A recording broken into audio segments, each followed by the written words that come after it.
Move on. Was it gonna be a joke about secret sauce? Is that what you were gonna say? I was gonna use that term, but I'm not happy with you. I'm not happy with you. Anyway, okay, with that, let's jump into this video. Feel like the whole happy wife, happy life nonsense has done nothing but raise one generation of woman tyrants after the next. Maybe it's just now there's an entire generation of men that don't want to put up with the BS of a high maintenance narcissistic woman. I also think that modern day feminism has driven a wedge between men and women. The idea that a woman doesn't need a man to be successful, the idea that a woman can live a happy and fulfilling life without a man, I think it's all nonsense. I've already have one failed marriage, and I've been there, I've done that, but I look at women on Instagram when I stumble across their pages, and the number one thing that turns me off the most is all the duck-billed selfies. Yeah. The narcissistic duck-billed selfies. From an evolutionary standpoint, it used to be, women were attracted to your strength because you could defend them from dinosaurs. Yeah. If you'd like more information about that, you can consult the documentary called The Flintstones, actually. So that is Sean Parnell. Now, anybody saying that sort of stuff would be funny and disgusting, but he's actually a Trump-endorsed US Senate candidate for Pennsylvania. Some of those quotes, by the way, we've read for you before, but I didn't know that video is actually available. So now this is the video. But bear in mind, while some of the stuff he said in there we'll joke about or whatever, this is also the guy whose estranged wife says that he committed multiple forms of abuse, including strangling her, hitting one of their children so hard he left a fingerprint-shaped welt on the child's back, called her a piece of S, and once told her that she should go get an abortion. No. So that part is less fun. Pro-life? Than the nonsense. What do you think, JR? Yeah, so the least surprising thing are the accusations coming from his, I think it's his estranged wife about what it is that he's been up to. Considering he says things like this because, this feminism thing has driven a wedge between men and their wives, and you need to defend them from dinosaurs. Hey, bro, go back and live in solitude by yourself off in the country and look for dinosaurs. If that's where you want to live, go do it. Why are you living in general society and civilization? Yeah. Just leave then, go do your thing over there somewhere. And by the way, this whole worry about what your woman's gonna do if she's not there to have a man to protect her. I forget who said it, but I saw a tweet before where they said men like this who are so upset about women having rights and freedoms and jobs, those crazy things. They're upset because previous to this, women kind of had to choose a guy because they made it so it's a dependency. Once women have this freedom to do what they want, guys have to be attractive. Physically, mentally, emotionally, just in their person. And that's just too much work. I gotta be somebody. I have to be somebody that people like. Oh, God. Yeah. That's the problem. And now he thinks, I have all these horrible opinions and they've done well for me aside from the failed marriage, which it definitely didn't contribute to. Now I think I'm such a great guy, I should be your senator.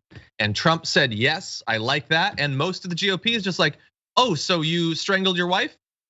Let's just see how it goes politically. I'm not gonna actually stand up for women or anything like that.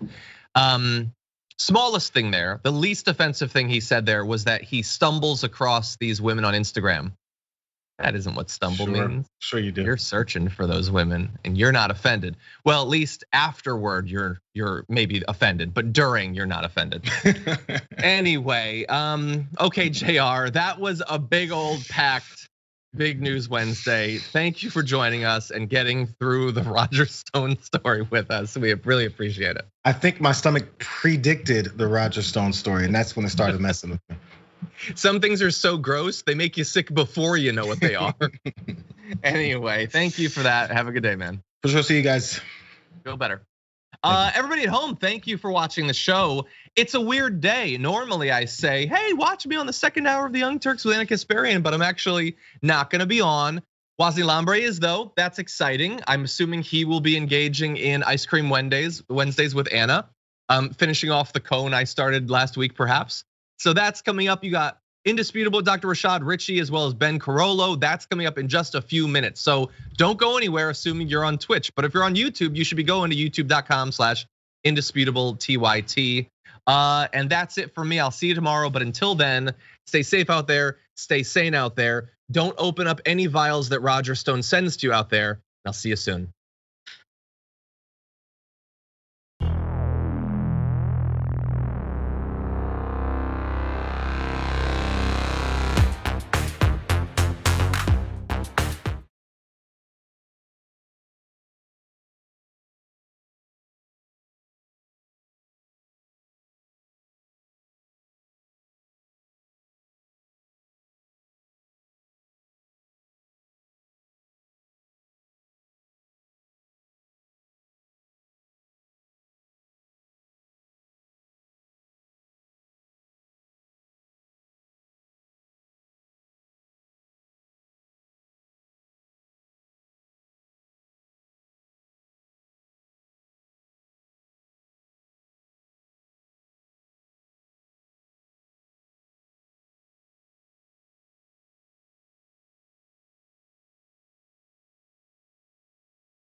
Welcome. It's indisputable. I'm your host, Rashad Richey. Good to be with you. We have a lot on the agenda today. Breaking down news of the day, I got the big homie, Ben Carollo, host of Galaxy Brain, and he streams on Twitch as Bleep Blop Ben, writer and TYT contributor. Also, in the bullpen, my debate segment, we have Andrew Donaldson, commentator for Young Voices. We're going to talk about Biden's protocol for vaccines and OSHA requirements, all right? Top story of the day. 2 police officers, former cops, have been convicted of murder for tasing a man roughly 50 times or more. Put up their pictures. These are former Oklahoma police officers convicted on Friday of second-degree murder for using their tasers a total of more than 50 times on an unarmed man who later died in 2019, according to court records. Now remember, it takes a lot to use a taser once, maybe twice, okay? Imagine using a taser, the method of tasing someone over 50 times. Let's put up a picture of their victim. That's their victim. Prosecutor said the repeated use of the tasers, also known as stun guns by the former officers, Brandon Digman and Joshua Taylor, was dangerous and unnecessary during their encounter with Mr. Jared Lakey, who you see on the screen. This took place back in July of 2019.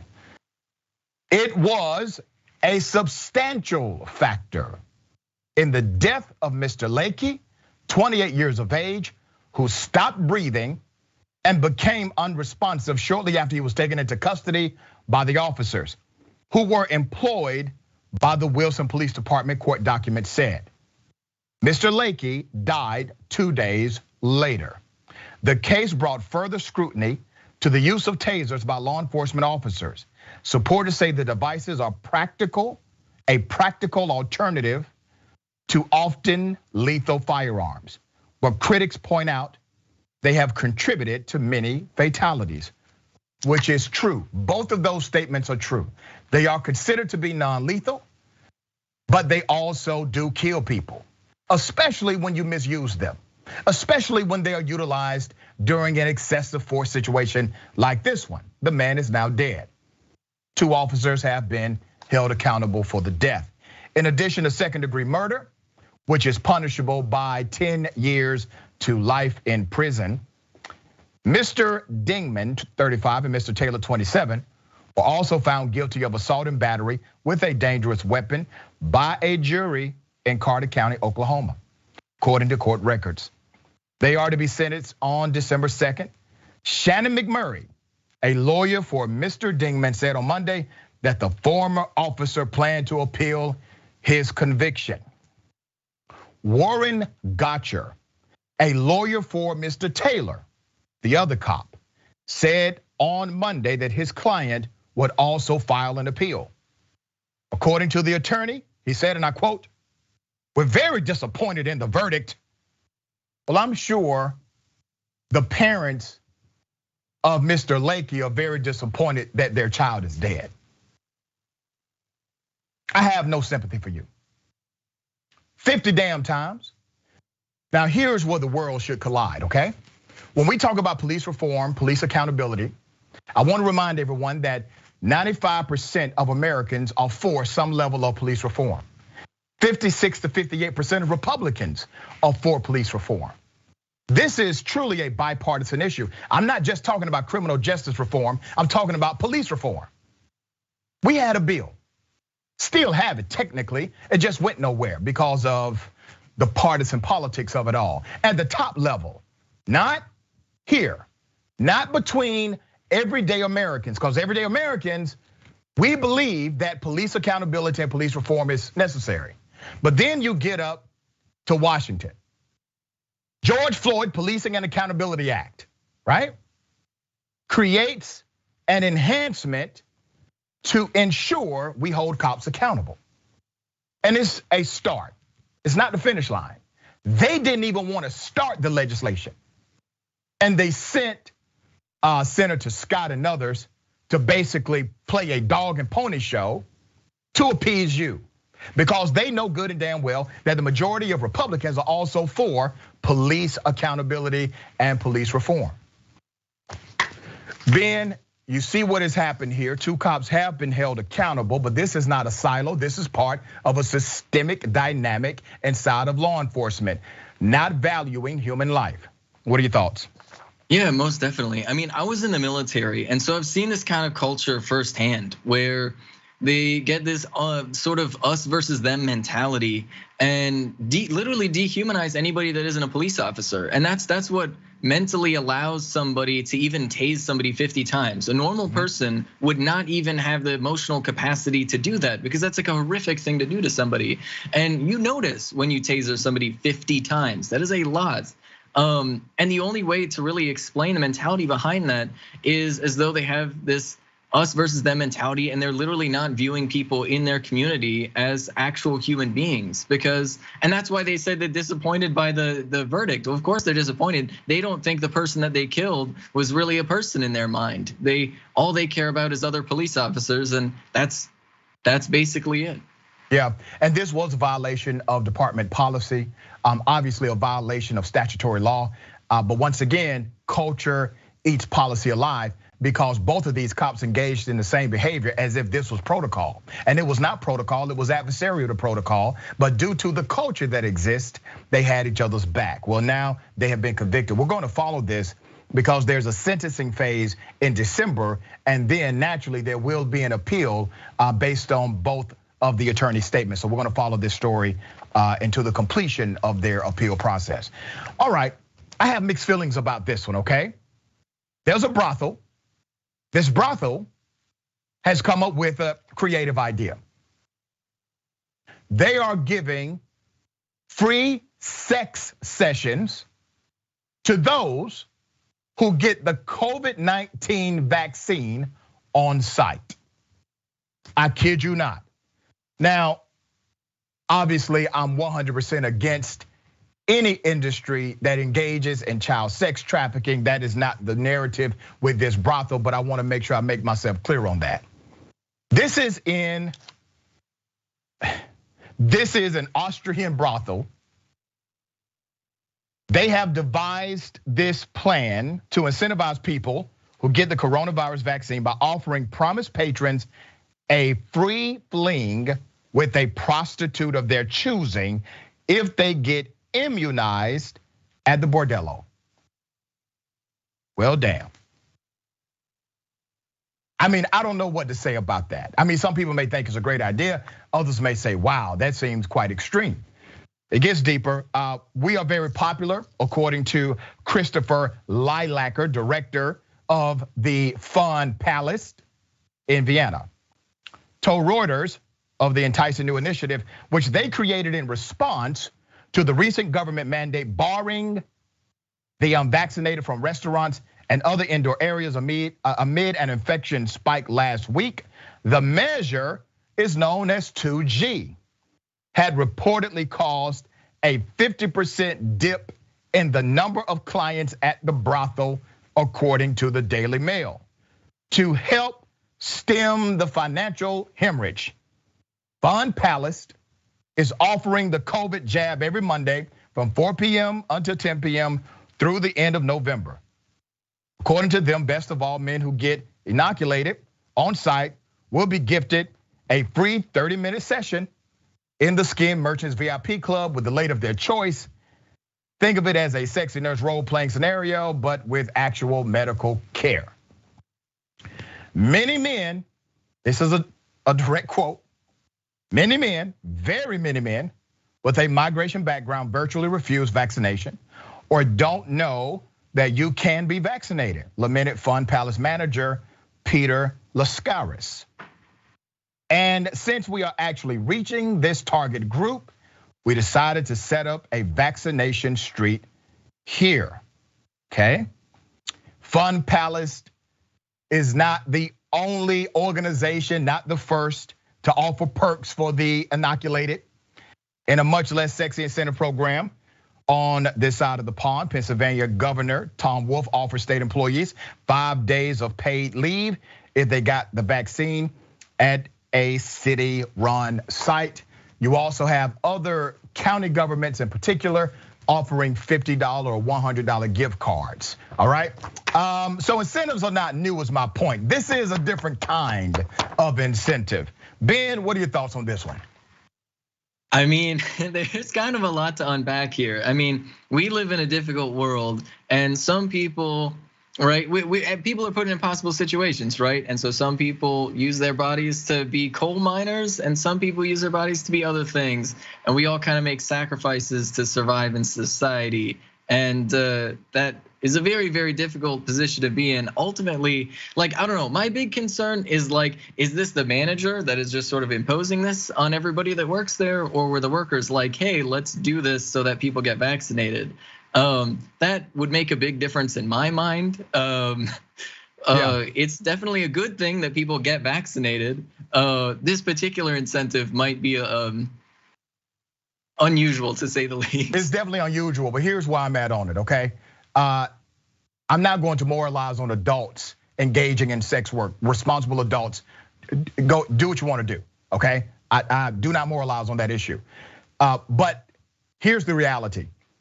If the workers of this brothel are not being reimbursed by the Austrian government, I have a problem with that. That's just where I'm at, okay? If it's legal to do and they are doing it and they're doing it at no cost, there needs to be a reimbursement from the Austrian government. All right, next story. Kanye West. Kanye has called John Legend and Big Sean sellouts for not supporting his presidential run. Well, it's actually easy to forget that he, in fact, had a presidential run. But recently he called his one-time friends sellouts. So Kanye appeared on Drink Champs, that's the podcast, very popular show. And while discussing various topics, he touched upon politics, and he decided to call out rapper Big Sean and John Legend, called them out for being sellouts, according to him, for being, and I quote, used by Democrats. Here's the video. All right. Hurry, man. Pusha or Big Sean? Oh, I love this. Let me tell you. This ain't nothing quick about this quick time. This is right. Okay. So I already decided that when I die, on my tombstone, it's gonna say, I deserve to be here because I signed Big Sean. So I'm not quite sure of your pick. Yeah, you're not quite sure. So, Big Sean, he said, you know. Big Sean over Pusha T?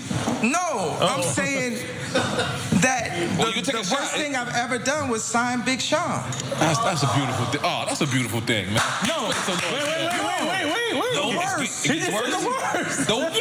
Oh, this is the best. Come on. I thought you said the best. Okay, hold on. Nah, man, look, they let that, man, I know this man mama, bro. You know what I'm saying? I've changed this man's family, and both John Legend and Big Sean, when I ran for office, got used quick by the Democrats to come at they boy that actually changed their life. And that's some sellout. And I don't rock with neither of them. And I need my apologies. I ain't saying they gonna change, but scared. I feel you. Kanye is silly as hell. That's just my personal opinion. Now, if you remember, Kanye West is the same person who called slavery a choice. Remember that debacle? Okay, same individual. On Twitter, Big Sean did respond with a photo of himself and the former label head contending. Let's put up the Big Sean, there it is. Was just with this man. He ain't say none of that. And this was after the interview. I'm dying laughing at you, Kanye West. I mean, really, if Kanye has that kind of energy away from the person, why not have that same kind of energy with the person? That sounds like some hypocrisy here to me. It gets deeper. Big Sean also added, the Dems, no, I didn't. I didn't get used by anybody or endorse anyone publicly at all because I'm not political. And what's hilarious, none of it's true. And he doesn't even know what he's talking about. I'm rolling, smiley face. Both Big Sean and Legend got their commercial starts with West Good Music, that's his company. In announcing he had left the label last week, Sean shared on Twitter, "That's a forever brotherhood, but business-wise, I had to start getting a bigger cut. I worked my way out of that deal." Good for you, Big Sean. The week prior, on October 21st, he wrote, "I also really miss the brotherhood I used to have with Good Music. I don't know what happened. Guess those the good old days. It's all love, but we used to really be clicked up." In 2015, Sean said of West's political aspirations, "I called that back in like 2012, that Kanye was going to be running for president. He had so many ideas." Okay, as for Legend, John Legend, he said of Kanye this week, "I don't see Kanye as a political person at all. We never talked about politics. He had never voted before 2020. The singer told Danny Goldberg, who recently released the book, Bloody Crossroads 2020, Arts, Entertainment, and Resistance of Trump. Now, as you recall, this was really interesting because Kanye, while running for president, was also supporting another presidential contender. Who? Donald Trump. I mean, quite fascinating. You're running for president, but you're endorsing Donald Trump for president. It seemed really ridiculous, silly, and that's why you got less than 1% of the national vote. 2018, when Kanye went public with his support, he reached out to Legend via text, which was later shared. Here's the text, okay? John Legend said, "Hey, it's JL. I hope you'll reconsider aligning yourself with Trump. You're way too powerful and influential to endorse who he is and what he stands for. As you know, what you say really means something to your fans. They are loyal to you and respect your opinion. So many people who love you feel so betrayed right now because they know the harm that Trump's policies cause, especially to people of color. Don't let this be part of your legacy. You're the greatest artist of our generation." And then Kanye says, "I love you, John, and I appreciate your thoughts. You bringing up my fans or my legacy is a tactic on fear used to manipulate my free thought." No, it sounded like John actually gives a damn about you, Kanye. That's what it sounds like. All right, Ben, what are your thoughts on this whole debacle? Big Sean, John Legend, sellouts for not supporting Kanye West in his doomed presidential run. I mean, sometimes the best thing your friends can do to support you is not support you, right? Like sometimes they're helping you by not helping you with something that is a very bad move. And that really just seems to be the case that's happening right here. Yeah, it's quite insane. And then the fact that he goes around Big Sean after Drink Champs as if he did not say any of that. Listen, I'm from Glenwood Road. One of the worst things you can call me is a sellout, all right? Those are damn near fighting words, for sure. It's a personal attack on the character, the integrity of a person. This isn't about us disagreeing on a political issue or policy. This is literally an attack on the character of another individual. That attack goes deep. And obviously, Kanye felt comfortable sharing this at Drink Champs, but not in front of the man he decided to go against. Okay, we got more on the other side. It's indisputable, stick and stay.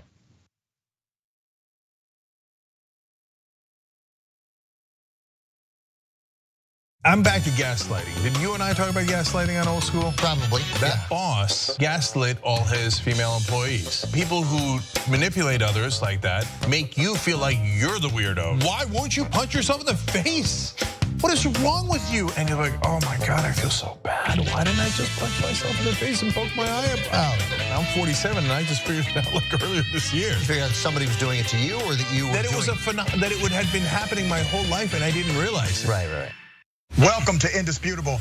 I'm your host, Dr. Rashad Richard. We got a lot happening today. But what do we do on this show? We tell the truth. You know why we tell the truth? Because the truth is simply indisputable. Rashad, great to be here. Congratulations on the new show. And I gotta let everybody know that Rashad and I go way back. Here's the pattern that we see in all of these Karen stories. They think they own stuff they do not own. Now, where does that come from? I don't know, maybe slavery. Maybe they think they should still own black people. This is what happens when Karens weaponize the police. When you're used to privilege, equality seems like oppression. It hits you in a certain way when someone is holding you against your will, treating you like you're a criminal and you're an innocent person. This is something that Black people face no matter where they are. A stronger Black economy lends itself to a stronger, greater economy. Don't think it's exclusive of you, it's inclusive of you. What's your beef with critical race theory? It adds more fuel to the fire of the racist tendencies that we already have. We have a generation of problem solvers that can remedy the problem if they are properly taught what the problem is. You know who created redlining in this country? It was the white liberal. I don't give a damn who created it. If it's a racist policy. Shelley, here's what I don't know. I don't know. See, there you go filibustering, brother. You're scared of this truth, but you're gonna get it, though.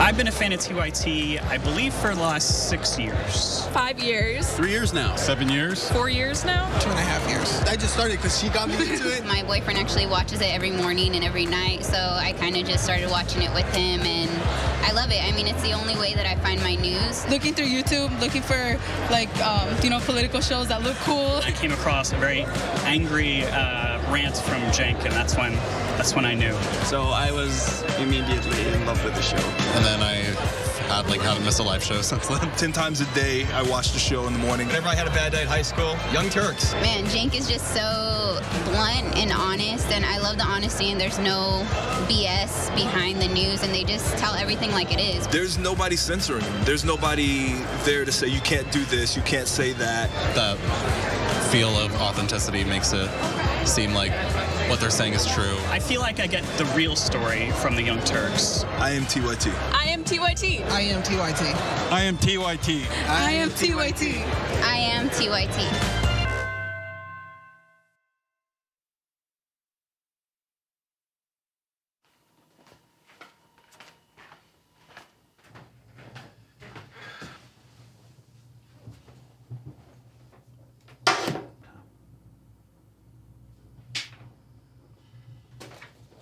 Welcome to the Damage Report. I'm John Idarola. This is gonna be a big one. Meanwhile, in the Arctic, you know where this is going. You watch the Damage Report, the Arctic's on fire. Obviously, why would we be talking about the Arctic except to tell you that it's melting once again? The Republicans aren't that interested in it. I wonder why. Lift out of poverty up to 3.7 million people, including an estimated 1.3 million children.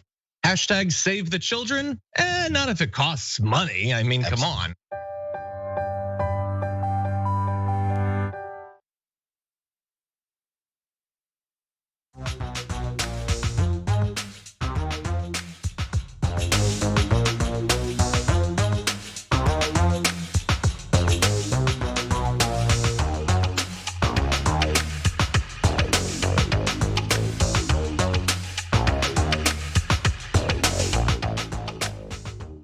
Welcome back. We got a lot of show left.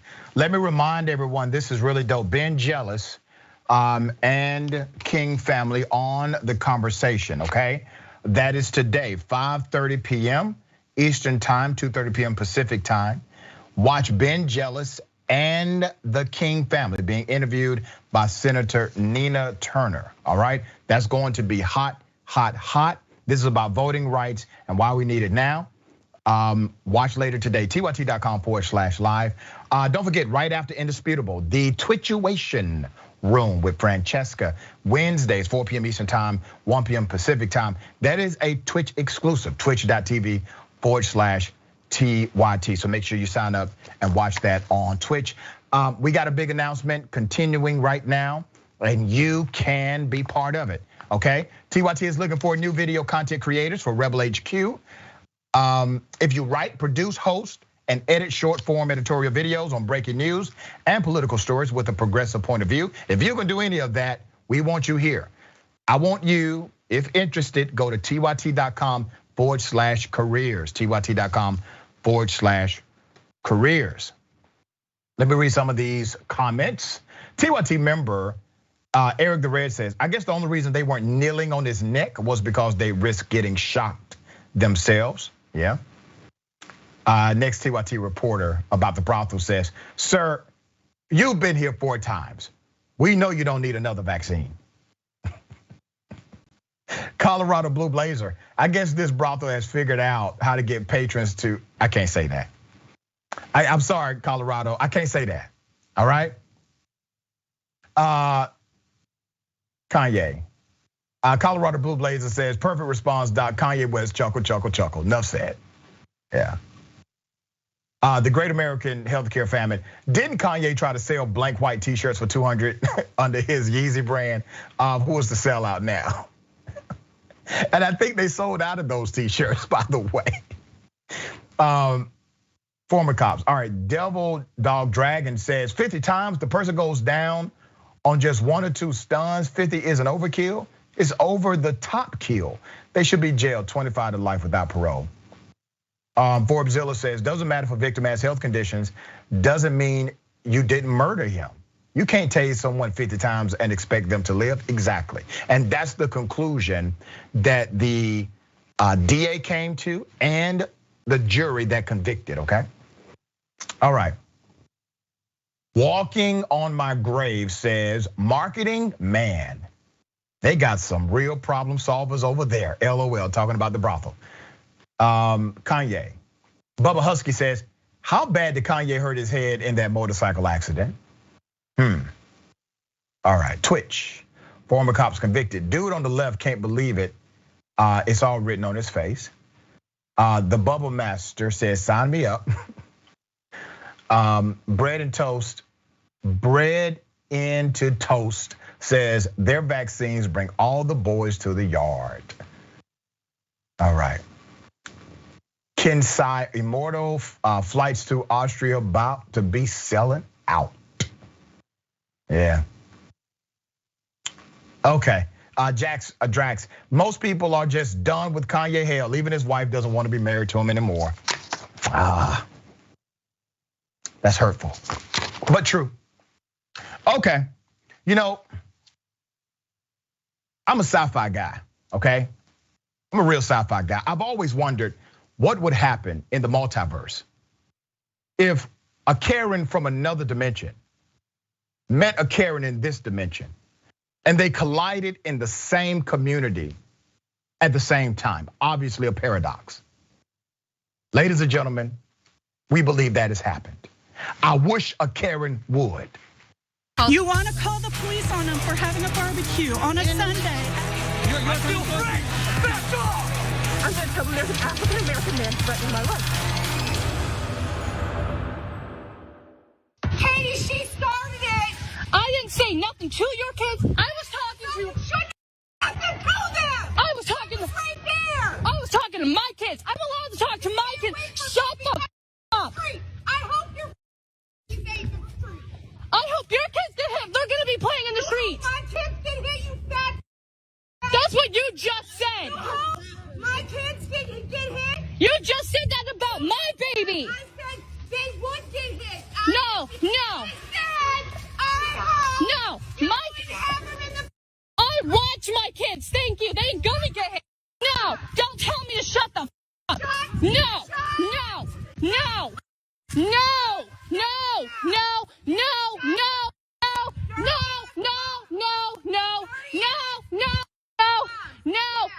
No.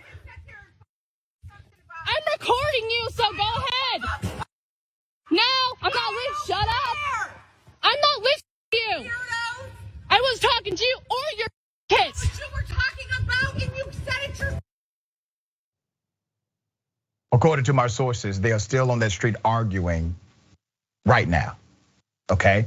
They are unable to disconnect from the multiverse paradoxic, whatever it is. All right, Ben, I just thought that was an interesting display of Karenicity on both sides here. It revealed a lot, but a lot of what we already know. What are your thoughts, brother? Yeah, I mean, it's emblematic of like this sort of collapse of like just neighborliness. I feel like that we're experiencing as a society where like they're both wishing for each other's kids to get hit by cars in the streets is what it sounds like. And then she just kept saying no, like she's 4 years old and you're saying, hey, eat your broccoli. And she's like, no. And it's like, Like it is honestly very hard to conceptualize. Like what brought both of these people to this point where they're yelling at each other like this? Like why not like just like bring your neighbor like a casserole or something and be like friends for like 5 minutes. You both have kids. You both care about your kids, and you don't want your kids to get hit by cars in the streets. And like it seems like there should be an easy resolution to this. I feel like. Yeah, it's a rip in the time-space continuum. That's what's happening there. All right. There's a story, a serious and a sad story out of Pennsylvania. A black man who's an activist was out with his friend who happens to be white, okay? According to the narrative, 11 to 13 white men decided to beat him up. Let's put up a picture of Kevin Maxson. That's Kevin, okay? Black activist in Swatara Township of Pennsylvania was beaten up in a bar's parking lot while he was waiting to be picked up by a friend. Maxson told the local news he called the attack racially motivated, saying he's known around the Harrisburg area as an anti-racism activist, and that the group of maybe a dozen white men surrounded the two men and started slinging slurs around before engaging in the violent attack, okay? Let me tell you why this is important to note. This is happening more and more in this country. We've been here before. This was commonplace in the 50s and 60s and much so in the 70s. History is starting to repeat itself. Now, there are those who will tell you that racism is isolated, that it is not systemic, it is not cultural. They would say things like, America's not a racist country. Well, that's untrue. Because culture is what we're talking about. Does America have a racist culture? Yes. Culture simply means normative. Is racism normative in areas throughout the country? Yes. Because if it was abnormal, you would not find 11 to 13 white men willing to beat up a black person because they are black. This is cultural. For them, it is normative. This is their, what we call in sociology, subnormality. A group of maybe 11 to 13 men surrounded us and started yelling racial slurs and telling him he was a traitor and started assaulting us. Now, who's a traitor? The white friend. They told us they were Pagans Biker Club. That's what Maxson said. They were from the West Virginia area and they migrated up here.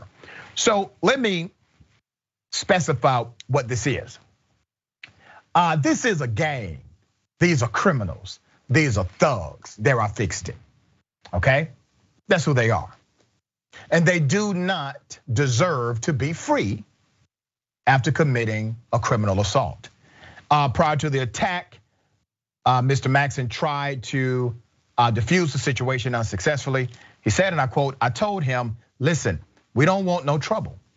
I'm trying to make sure my friend gets home safely. I don't want y'all. I don't have no gripes or agenda with y'all." But Maxson was still reportedly left badly cut and bruised after attempting to fend off the attackers. According to ABC, the police eventually arrived to the scene and arrested a few accused attackers who were still lingering around the parking lot. It's unclear how many were arrested or what, if anything, they were charged with. But Maxson reportedly also alerted the AG's office and Swatara Township commissioners to what happened. Nothing has been listed on the record as far as remedy, okay? These are important stories to highlight. The media has an obligation to tell the truth about society. Now, here on Indisputable, we do something a little different. We don't simply give a mirror, we provide direction, okay? I'm glad that we have the opportunity to talk openly and freely about these topics. But it is sad that they're continuing to happen and happen even more so during this era. Make no mistake about it. Death threats to those who speak up against racial injustice will continue. My inbox is flooded daily with insane individuals who threaten my life. I am tagged on social media every single day from somebody who wishes harm to me. Here's the reality that we are in. Now, there are those who will say, oh, these are just individuals who are single and they should be out here and not part of the structure of America, the culture of America. They are America. Ben, what are your thoughts? Yeah, I mean, so the history behind this is really important for people to remember. So as soon as segregation was made illegal, right-wingers in the United States put on this mask of libertarianism where they're like, oh, all of a sudden we don't like the government anymore, and all the government is so bad. And then Donald Trump comes around and convinces those people who would simply put on a mask to take it off, right? And that's what we're the situation where we're in right now, where that segregationist movement, right? Those people in favor of segregation never went away. They just hid themselves for a teeny little bit. And now that Donald Trump has sort of said the magic words, they're all taking their masks off and doing exactly what they were doing 40 years ago. Yeah, and you see they never evolved mentally, psychologically, socially, right? They never said, you know what? This is a new era, a new day. Things that we believed before were wrong. So because they never evolved socially and psychologically, what lessons did they teach their children? Because those bikers, that gang, those groups, or that group of thugs, they were taught by somebody, okay? And they were not taught to be woke. They were not taught to be open-minded. They were not taught to love people as they are. They were taught a very different ideology than what we consider to be progressive, loving, tolerable. We should celebrate the differences of others. The country, the United States of America, literally is supposed to be a nation of diversity, and that's what makes us strong. But you see time and time again, these acts of violence against individuals who look different, who happen to have a different ideology about social progress in this country, and they hold a different political belief. But these guys are trying to solve these problems by way of violence. All right, we got more on the other side. It's indisputable, stick and stay.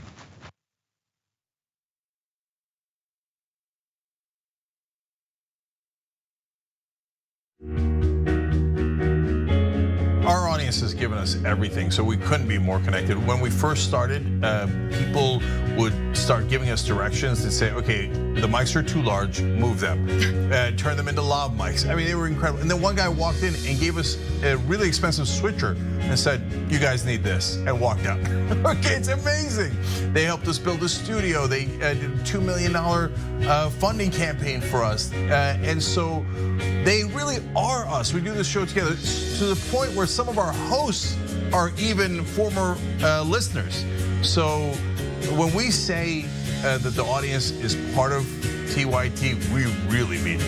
I think what the audience also appreciates is especially if they're members, they really get an inside look into who we are, our personal lives, what drives and motivates us. It goes beyond just storytelling. I think that what we do is allow our viewers and our listeners into our daily lives, and we give them kind of like this inside look into everything that we're passionate about and why it is that we're doing what we're doing, right? Like the motivation behind what we're doing, I think is important for our audience to know, and we're not shy about sharing that with them.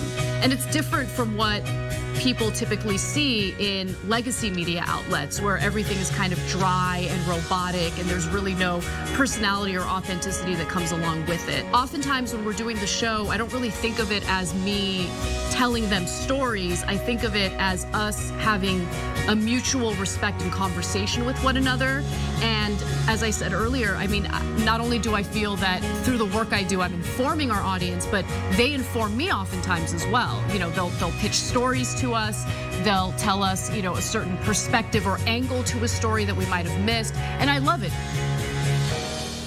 At TYT, our vision is to be the leading global brand in news and talk by serving the audience with authentic commentary and analysis and to become the digital campfire for the world.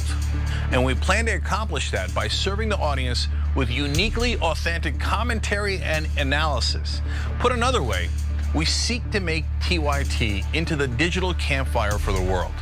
Today, the traditional mainstream media, along with the government and many of our cherished institutions, have unfortunately been captured by corporate interests. Audiences increasingly sense that they're not getting the whole story or even the truth from once trusted outlets, whether it's broadcast and cable TV news networks or national newspapers and magazines. Instead, the audience is turning to alternative news sources online, the TYT network preeminent among them. Unlike our competitors in the traditional media, we're not beholden to corporate advertisers, to defense contractors, to Wall Street, or to big pharma. And unlike conservative sites online, we're not bankrolled by billionaires looking to push their right-wing propaganda.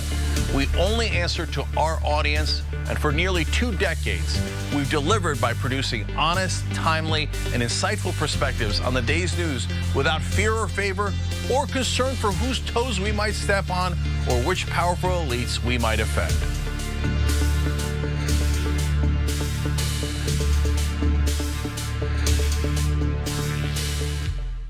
Hi, I'm Bartholomew Joseph Kyle. I do audio for the main show, The Young Turks. I also do audio for Post Game. I started in 2006. I met Cenk Uygur at the Iraq for Sale screening that was directed by Robert Greenwald. And watching that, I want to figure out a way to be part of something that's genuine and authentic.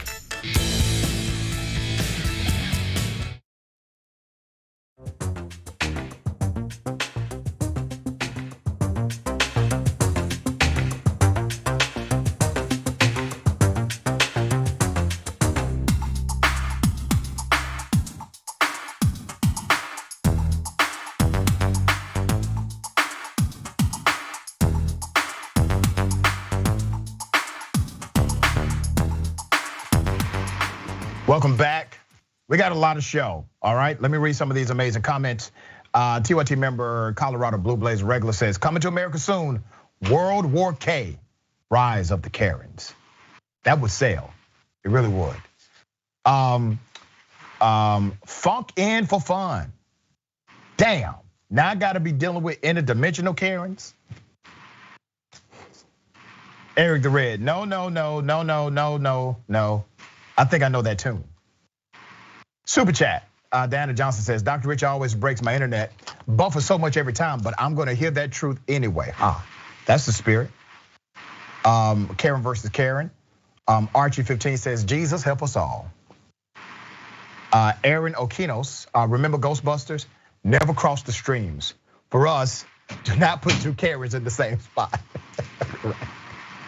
All right, La Dragon de Jardin. Real big men, it takes a dozen guys to take on 2. You're so tough. Yeah. Esther Broken says, racism has always been a part of American underbelly society since Trump was in office. It's bubbled up to the top and exploded. You gotta remember, put this in context. A black president did not bring this out, okay? We had a black president. Racism has existed in America from day one. But President Barack Obama did not incite this level of violence against people of color, okay? His presidency did not do that for him. What did it for these people? Donald Trump, their champion, okay? All right, Karen versus Karen on Twitch, Jax Drax, don't interfere, just let the Karens deal with each other. Who will be the final Karen? Right, it's like Highlander, right? There can be only one. Phoenix 32778. If I was their neighbor, I'd turn the hose on them. All right, 2 points for honesty says, this isn't what I want my town to be on the news for. Well, yeah, I understand that completely. My Immortal Soul says, of course they were slinging slurs first. They had to pump their scared little selves up, yeah? That's about right. Okay, listen, I don't go to church as often as I should. And if I did, this is the kind of pastor that I want. Here's the video.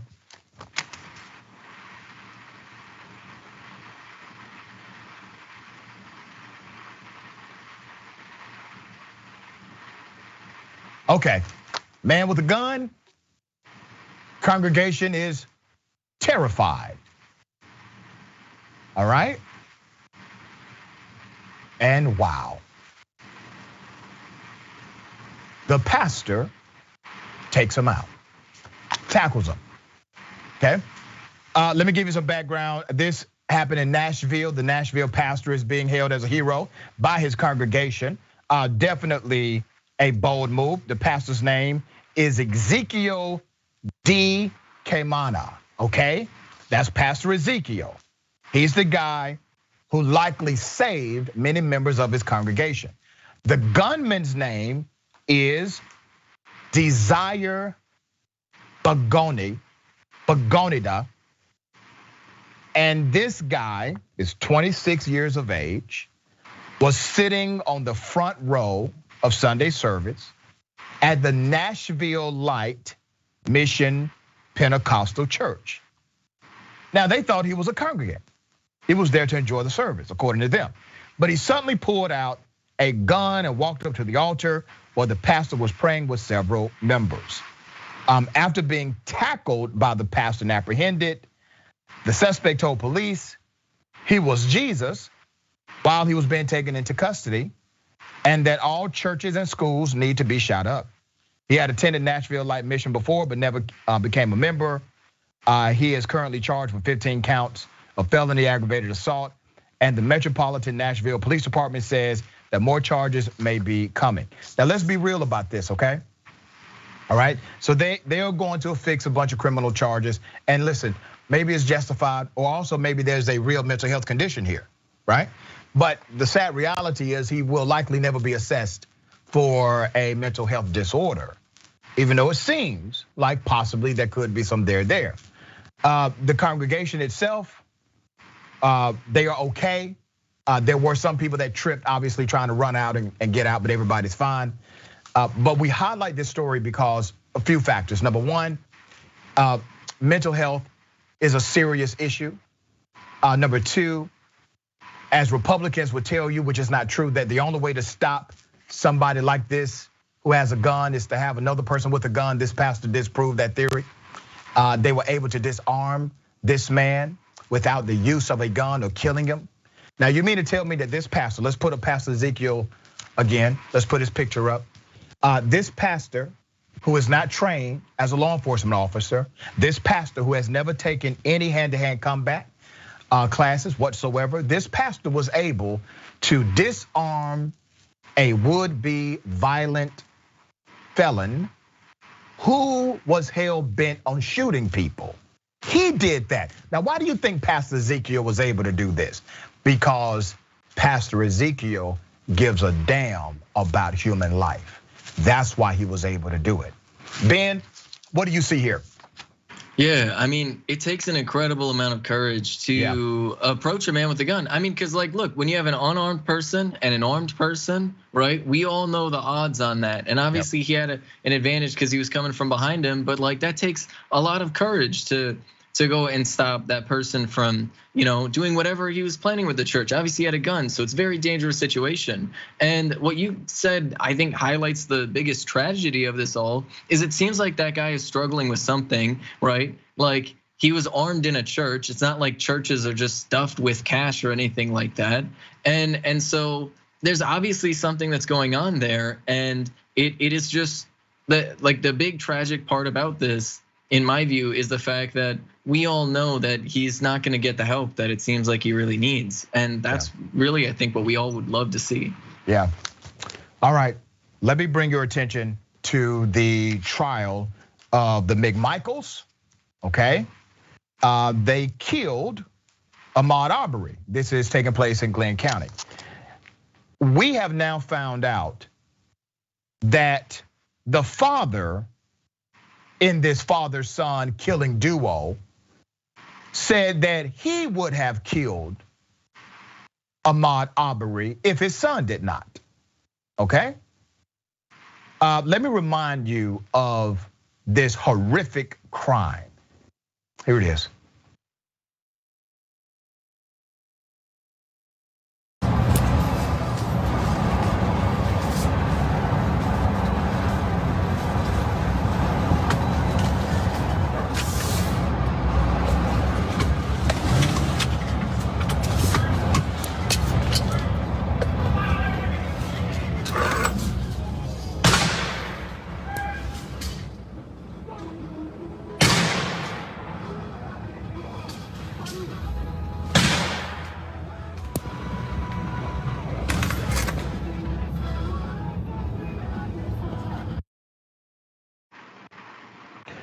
You see the father definitely taking aim, positioning himself to commit murder as well. The man recording is William Bryan. He has been charged in the murder also, and much of his testimony or much of his cooperation led to the arrest of the McMichaels, including the video.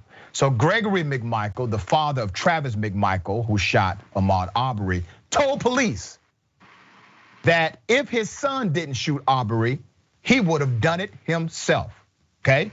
This was revealed because of the testimony of the Glenn County police officer, Jeff Bradbury. And Jeff said, hey, he went to the scene of the crime. This is what the man said. Let's put up a picture of the father-son killing duo. There they go. The quote was, now this is chilling, so prepare yourself. The quote was, to be perfectly honest with you, if I could have got a shot at the guy, I would have shot him myself. He was that violently, and then we were interrupted again. That's according to the Glenn County cop. The Glenn County cop was reading a transcript from his body camera footage in court on Tuesday morning. Gregory McMichael also told the police officer, how far away were you from the dead body of Ahmaud Arbery when he called him a blank, right? So Linda Dunikoski, who was the prosecutor, special prosecutor by the state of Georgia, asked the officer on the stand, 20, 30 feet maybe, Bradbury said. Maybe a little further than that, okay? The officer also testified that Gregory McMichael never mentioned the words trespass, never mentioned the word burglary, arrest, because they claimed it was a citizen arrest, never mentioned a detaining during their conversation. Did he ever tell you while you were talking to him that he was attempting to make a citizen's arrest? No, ma'am.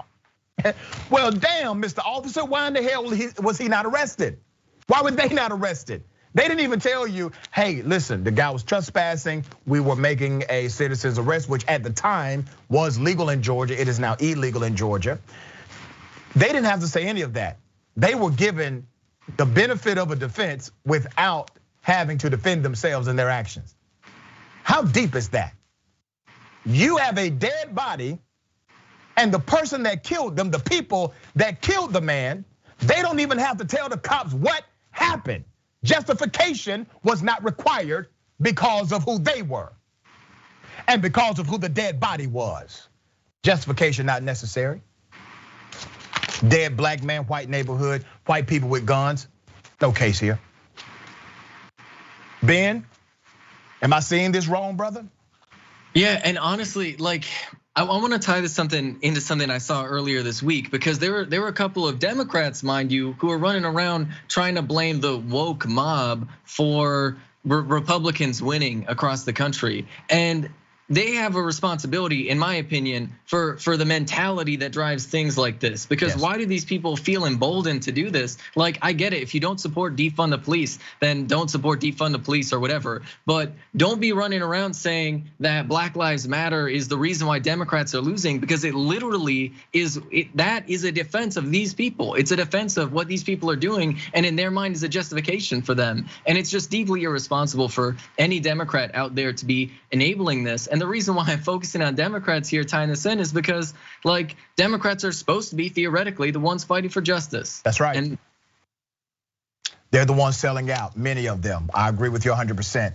On this story, I'm shifting gears because I want to make sure people just, if you're having a bad day, calm down. Breathe in, okay? You'll get over it. Let me take you to a situation where a particular Karen is not helping the very bad day of a bus driver. Here's the video. This is a stressful job. Okay. All right. Hey, take a deep. All right, now. Stop talking back to me. God damn it. I'm not talking back to you. Yes, you are. I'm trying. I'm gonna quit right now. I'm trying to. You want me to just quit right now? Hey, everybody, does everybody want to walk home? All right. Stop talking back to me! This is a stressful job! Get back. You are out of control. Just get off the bus. I'm having a stressful day. I don't want to hear you back talk. Everybody else is. Let me just vent. I'm just venting. Okay. I'm 7 minutes down. I'm sick and tired. It's not all right. I'm going to get written up for it. But you don't do my job. You don't know what you're talking about. But I know you got to be a good job or you wouldn't be here. You need to chill. Just let me vent and don't talk back. Just ignore me. The best thing you can do. So you're not ignoring me. You're talking back. I am telling you to calm down. I'm going to calm down. You need to, because you are out of control. I'm sick and tired of people criticizing me. You've never done this job before. I know, and you've never done ours. See, here you go. Because I'll sit here all day if you want to keep talking back. I'll sit here all day. Stand up at the stop so I can see you like this. I told you to yell at me. At least wave your hand so I can see you at the stop. I was looking. At least wave. Okay, there's more. Here's the more. I don't care if I get fired. I'm sick and tired of people. I can't do everything. I can't read your mind. Okay, we can't either read your mind. Are you getting off here? No, I'm getting off further down, but I'll let you know and I'll still tell you thank you and have a safe night. Nervous breakdown. Excuse me, don't use the F word. You're the driver, dude. You're supposed to be responsible. Getting stressed out, man. This extra board, this. Hey, I'm an extra board too, but I'm not cussing. It's okay, you've never done this job. I know, and I have to deal with tweakers, drug addicts, mental cases, people threatening me. I've had it. That's discrimination. You are out of line. How is it discrimination? What are you talking about? I'm calling Metro on your ass. I didn't call Metro. I am, because that is wrong. How dare you degrade people that way? I have to deal with people like that. It's not disrespectful, it's reality. You know how much money I'm making? $12 an hour for this. It's not worth it. There's a lot to unpack here. The priceless moment is when the brother put the camera on himself and was like, I know that look, brother. That look was, you see the kind of ish I got to deal with? Yeah, I know that look. Look at that. The woman here did actually curse, even though she said don't curse. She did use the F word herself. I have mixed feelings about this. Obviously, the guy is having a breakdown of sorts. I hope this is not his normative behavior, because that would definitely be problematic.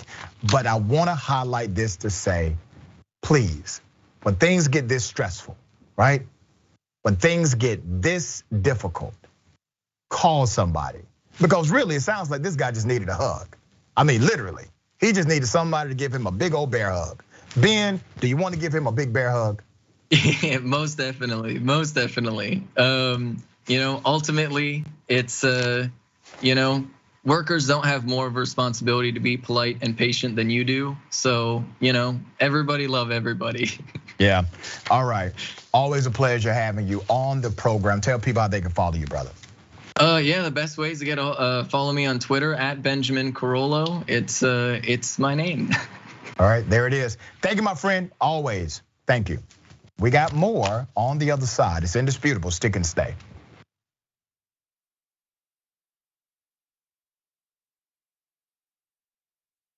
You know, old school's pitched to me from Jank. It'll just be me, you, Jesus, Ben, and maybe Michael. And we're like, okay, cool. I can do that every week. As you can see, me, Jesus, Ben. When you make the order, it says, don't exceed $20.01. So I'll just order literally anything to get it as close to that as I possibly can. I'm sorry that I ordered $45 worth of food and got an email saying, sir, would you like to rethink that? What are you talking about? I was in hell. I was just like, oh my God, the theater's empty, nobody's here. Everyone on screen keeps fucking cursing. Why did I let this happen? And the whole thing looks like it was shot through a glass of milk. My mom's gonna be so mad. If you're looking for a heart attack, the short way, baby. Wrong. I did put mayonnaise on it. I'm the most in shape, overweight person you'll find. That's right. He was like, why didn't you answer my call? I called you 39 times. Yuck. But what makes you stop right before 40? What makes you say, nah, man, I ain't doing that no more. I'm cool. And I called you back on the air. And I was like, okay, Kevin Smith, big shot. What the you said you'd come on and you didn't come on. I'm sure I took that very well. Yeah, you did. You called me back the next day and said, I thought it was 7 a.m. And there's now deep fake porn. I don't know if you guys have heard of this. I heard of it. I just had some in the car. I'll tell you who I'm not Ben Mankiewicz. Have you guys ever felt that? Not ever. And now it's just the three of us. This is the intimate hour. By the way, the last half hour of this, we're not even rolling. Fair enough. Kingsley. See, I watch movies. I'm done with both of you. Once Greg starts laughing, I can't stop. And I was just gonna ask you about getting high, snoogans, snoochie boochies. And members, of course, you can get the whole damn thing. TYT.com, join, and free trial. I'm old school with the old folks. Good. John, come back!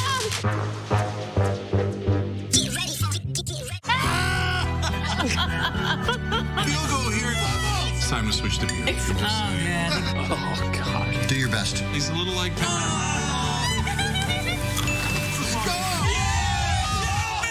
Oh. No one's happy now. Give him another try. Oh. Wow. This is the weirdest game.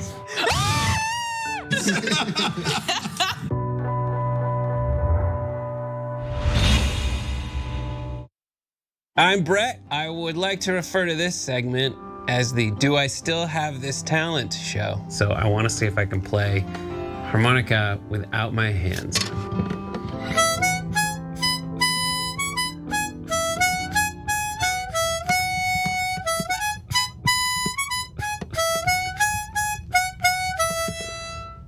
I don't know why I have that. Nothing's gonna be more impressive than that.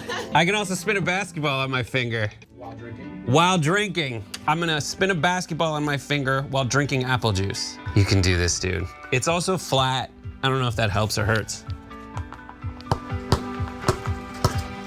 And it seems to be somewhat wobbly. Ta-da!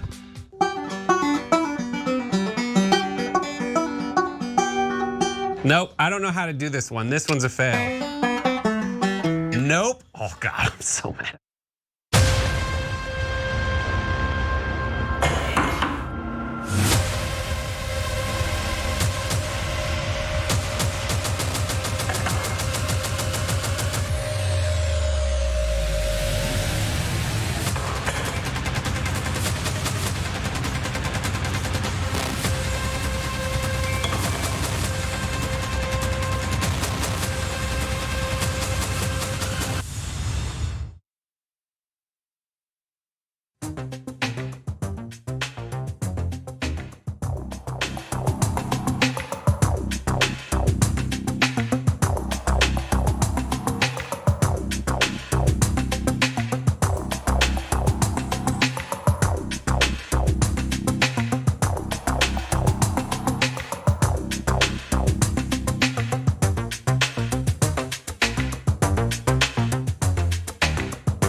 All right, welcome back.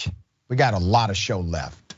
Bullpen is next. Okay, before I get to that, let me remind everyone, Ben Jealous and the King family will be on the conversation today.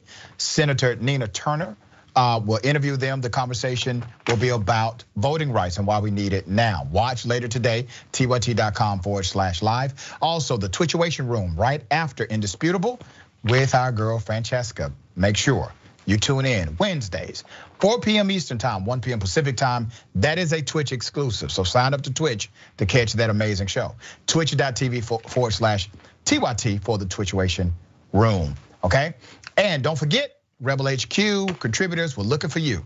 If you write, produce, host, edit short form editorial videos on breaking news and political stories with a progressive point of view, and you're interested, I need you to apply at tyt.com/careers. Let me read some of these amazing comments. TYT member Mickey C, the Silver-Haired Dragon. I'm going to repeat myself here. How is this not first-degree premeditated murder? From going into his house to get the gun, loading it, putting it in the truck, looking for Arbery, following him, stopping and blocking him, getting out of the truck with gun in hand, confronting Arbery with gun in hand. How many intentional steps does it take to prove it was premeditated? And Mickey C, I agree with you. And there's a step beforehand that proves premeditation. Literally, according to their own narrative, the one McMichael said to the other McMichael, there he is. And they knew exactly what to do. They grabbed the guns, they got in the truck, they all loaded up, which means they already planned to do this when they saw him jogging in the community, all right? The architect says about the stressed out bus driver. The bus driver illustrates why controlling gun access saves lives. Russell says, Dr. Rashad Ritchie, I want to thank you for bringing, in my opinion, the freshest content that is done just right. You are absolutely a great fit in perfectly. TYT and Indisputable are part of my day. Well, thank you for that, Russell. We appreciate the sentiment. YouTube super chat, Forbesilla. The Lord told him to protect his flock, and he did. Yes. Why is this pastor literally a better law enforcement officer, better with de-escalation, and more thoughtful with human life than trained cops? Devil Dog Dragon says, Dr. Ritchie dropping bombs regarding this case. All of that is true. Those 3 men need to go to jail. Yes. Bernard the Kiwi Dragon says, some people see a fire and pour gasoline on it. Yep. Aaron Aquinos, unless Karens get the feeling they won, they will never shut up. They think last one speaking is always right. There they will talk and talk and talk. You're so right about that. They must feel like they have won whatever the battle is. We've seen that time and time again. Twitch, Phoenix 32778, Pastor Fullback. Yeah. Brazen scandals makes me angry and sad about Ahmaud Arbery's killers. Ricardo Chucky, this is the most disgusting video America has produced, and yet this summarizes America so well. All right. Drew in Georgia. I mean, seriously, how much of madness in America would immediately stop if everyone made a solid wage and we had universal health care, free education, and child care? Everyone is on edge because they're in constant struggle for survival. Many sociologists have connected the cost of living and the struggle of living to significant stress in America. Okay, ladies and gentlemen, welcome to the bullpen.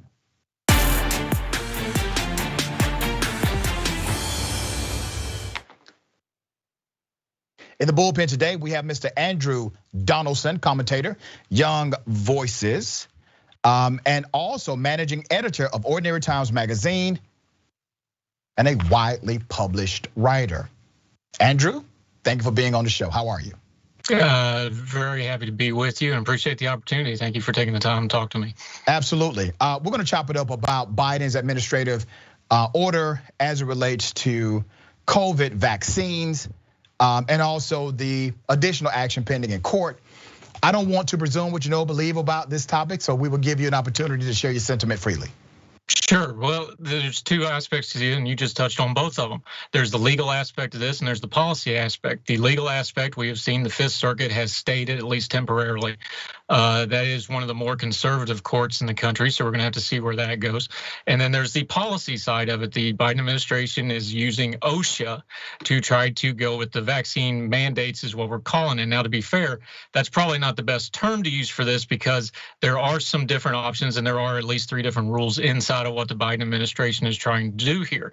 They are still allowing folks to do a testing requirement on the side if they do not get the vaccine in most cases. So there's a lot to unpack in both of those, and they're running parallel to each other. The court case is going to take a while, but there is precedence for this. For example, OSHA, they've done this about 10 times, these emergency orders, these emergency efforts to do workplace safety, and they've got a bit of a mixed reaction to it. About 4 of them have been put down, a 5th one was vacated and sat down. But the legal side and the policy side of these mandates are something that needs to be talked through. They need to be discussed. It goes to not just vaccines and things like this, also goes to good governance and how those things are being done. We're losing some of that conversation with some of the other things and some of the folks that are not good faith actors in this debate. But at the heart of this, and if this goes to the Supreme Court, which a lot of people think, it's not actually going to go up as a vaccine mandate case. It's going to go as a government case and how government and regulation works. That's something that we need to talk about, and it's something I don't think we're talking enough about, actually. Man, I think you're 100% right. And thank you for pointing out the fact that this is not really a COVID mandate per executive order because of the allowances to not get the COVID vaccination, right? So it's not a COVID vaccination mandate. I call it a COVID vaccination protocol is what the executive order has actually implemented because 1, the company has to have 100 employees or more to even qualify under the basis. 2, there is an exemption for religious and philosophical differences. And 3, the protocol itself is under the emergency temporary standard, which means that it can only exist, I think, per law for 90 days, and then you have to actually do something legal, statutorily, or through the court system in order for it to be a mainstay. So this is a protocol, and as you said, the testing. Right, so you can always test once every 7 days. I do believe the federal government should eat the cost of that test. I don't think the companies or the individuals should, but that's a different debate, all right? It's not a mandate, it is a protocol. Let's go to the law of it, because I really feel you on the parallel challenges that are happening right now. So let's go back to the original doctrine that allows for OSHA to regulate. And according to the statute that was passed, I think this was in 1970, it derived its power from the Commerce Clause of the US Constitution.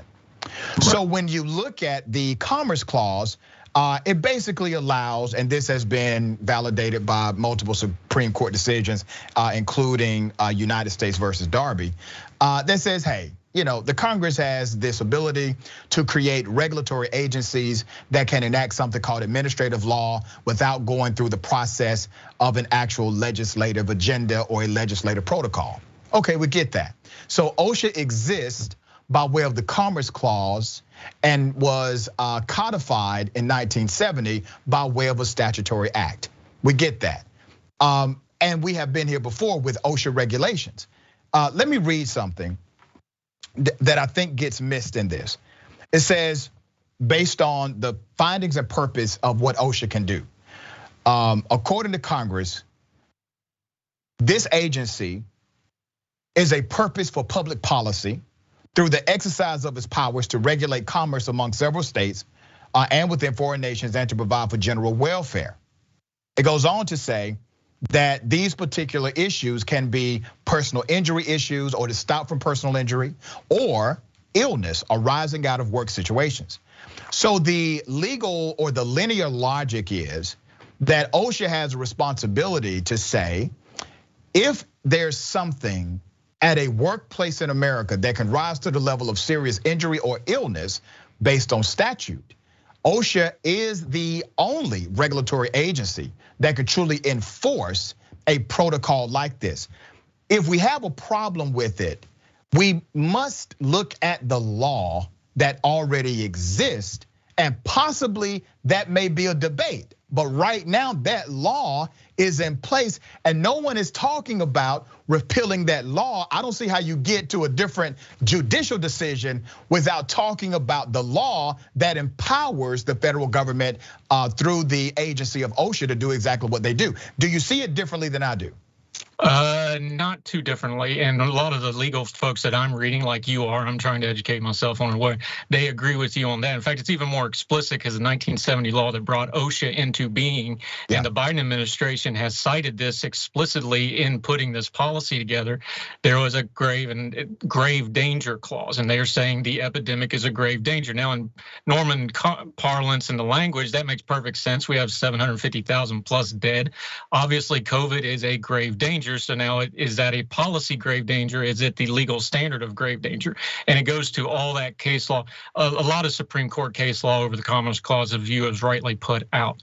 Now, here's the one problem that the Biden administration might have got into a little trouble with. They're also saying this is an emergency situation, and they put it off until January. Now, even in their rebuttal to the Fifth Circuit, they also said, kind of confusingly, they put out the fact that they said, well, this is not going to be going into effect until January, so you shouldn't be ruling on it anyway.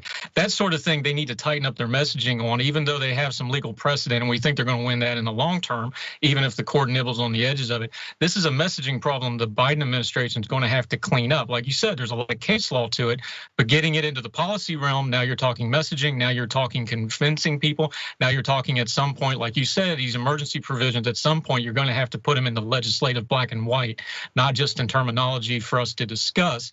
That's where this issue is going to get a lot more hairy going down the road. Yeah, man, I actually concur with that. I think because they have not been significantly strategic on the messaging, some judge is going to ask, when do we start the countdown?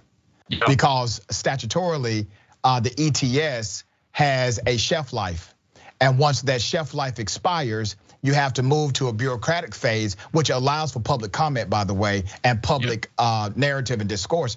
You don't get to that stage until the time expires. So I agree with you on that, man. Democrats are horrible at messaging. That nothing new there. The other part of this that I find really interesting, and maybe you can provide some clarity here. There are people who say, and maybe you're not one of them, but there are people who say, well, vaccination mandates are a violation of civil liberty. A mandate for a vaccine is a violation of civil liberty. And I always challenge thinkers, conservative thinkers in particular, who say something like that without context and caveat. Because for decades, we've had vaccination mandates. We've had vaccination passports in the United States. K through 12 education, 100% of K through 12 education requires a vaccination regimen in order to attend that institution. You have to show proof of it, which is your vaccination passport. 90+% of college campuses require it. 98% of private institutions require it. So we've been at the mandate of vaccination place as a country, culturally and policy-wise. Was it a violation of civil liberties then? And if it was not, how is this a violation of civil liberties today? I think the distinction would be if we were strapping people into chairs and putting shots in their arms forcibly, then you have a very strong case for a civil liberty thing. Again, we are still talking about consequences for not getting your vaccination as opposed to holding people down and getting them. Again, we're talking about case law that became policy. The case law for this is pretty settled in America for 116 years. The Jacobson decision, then there was the Zooch versus King decision, which is the school element of that. But even in that, there's a policy debate because those things, especially the school decision that you pointed out, every kid has had to have vaccinations, and people should be consistent. If they didn't have a problem with vaccinations before, they need to eloquate why this specific COVID vaccination is a bigger problem, and there may be some reasons for that they can articulate. But that's been settled law for a long time. Folks need to kind of back up and think for a second. Is it that you want a mandate that we already talked about, that can be a nomenclature problem? Is it a nomenclature problem with the word of saying mandate, where you're saying they're making you do this? Or is it that I just don't like all the consequences that's coming from us? If we go back through history, things like polio, things like smallpox, really awful diseases that we have almost completely eliminated, it came from societal consequences that those people would have to be removed from society until they were vaccinated. And there was a lot of debate. Remember, they actually screwed up the polio vaccine so bad, they put the live virus virus in and actually killed people accidentally, and Eisenhower had to go on TV and go, no, this is going to work out, and calm the public down. So there's a lot of back history to this that I think we're not getting in the moment right now. So when you say civil liberties, that's probably a step too far in saying that's how people are being violated. Let's not confuse rights and liberties with preferences and consequences. It's very important because if you say that I have a right to do something, you do have a right to do that. You do not have a right to not have consequences for that decision. That's where we need to be hashing this debate out and kind of turn off all that noise of people that are wackadoos and want to talk about nanobots going into your vaccines and all that. That's not where the debate is. The debate is good governance. What's the proper way to administer governance? What's the proper way to get the most people possible vaccinated? What's the way to convince them and reason with them? And then say, okay, you have a right to not do this, but this is how society is going to have to structure itself. But you can't just say that. Like you said, we have to put it in law. It has to be in black and white, not just buzzwords, not just what we're saying on social media. Are you a man of faith? Are you a Christian man? I'm with Johnny Cash. I'm a C- Christian, but I'm trying to set it. Well, listen, I'm a Christian man. I'm a progressive, and some people would argue my Christianity. I stand on it. I recall even in the Old Testament, when individuals had a virus, had an infectious disease, what did they do? They had to be separated from the camp. And if they refused to go through the cleansing process, they were restricted on what they could access or not access. That was biblical law. Why? Because it was common sense. And it's amazing to me how many Christian evangelicals who say they believe they adhere to a biblical standard, even more so than I do. I say all the time, God gave me a brain before he gave me a book. But they adhere to more of a scriptural standard, and they forget that infectious diseases have been around since civilization. And there were protocols in scripture that are very similar to protocols today. That said, if you refuse to go through this process in order to not infect others, then you are restricted in the societal construct in which you exist. Nothing different. It's very, very similar today. One of the things you brought up was the judges and how this is, going down the route of judicial summary at some point. There will be an order here. Here's the big, I don't want to say problem, maybe challenge with our justice system, with our courts. When we say grave danger, right? When we say, okay, we can do this because it represents grave danger. That's a very subjective standard. Now we will say it's objective, that's just words. Because really the interpretation of that law is going to rest with somebody in a black robe. And it's going to be very subjective to who that judicial operator is. Agreed? Yes, and thankfully we're dealing with US law, which is complicated as it is. At least it ain't Levitical law, which is a big old hot mess. So let's be thankful for that. Thank God we're all Americans. Yes, this is gonna go through court. It's already in court. We have the stay in the Fifth Circuit. Now the Fifth Circuit is probably one of, if not the most conservative circuits we have. It's more conservative than the Supreme Court is. But again, I would fall, and I'm not a lawyer on this, I'm just reading on it, but let's fall back a little bit on what we know. This is a lot of established case law when you start talking about school mandates, when you talk about OSHA mandates. Again, if this goes to the Supreme Court, this is not going to be a vaccination case. This is going to be a governance case. It's going to be a regulatory case. When it gets to the Supreme Court, we have a court now that, despite some of the discussion around it, they don't do a lot of tearing at regulatory things like this, but they might nibble around the edges of it some. I think it would probably be more along those lines. I don't think they're just going to go in and overturn a Jacobson or something like that. Now, there is common reason to think that those things need to be revisited. Again, Jacobson's 116 years old. There was no FDA at the time. There was no OSHA. That was 1970. So of course these things should be up for judicial review from time to time. It needs to be litigated. How our government works should be litigated in court. That's how our system is set up. The problem is we're trying to jam all this policy stuff under emergency provisions in the meantime.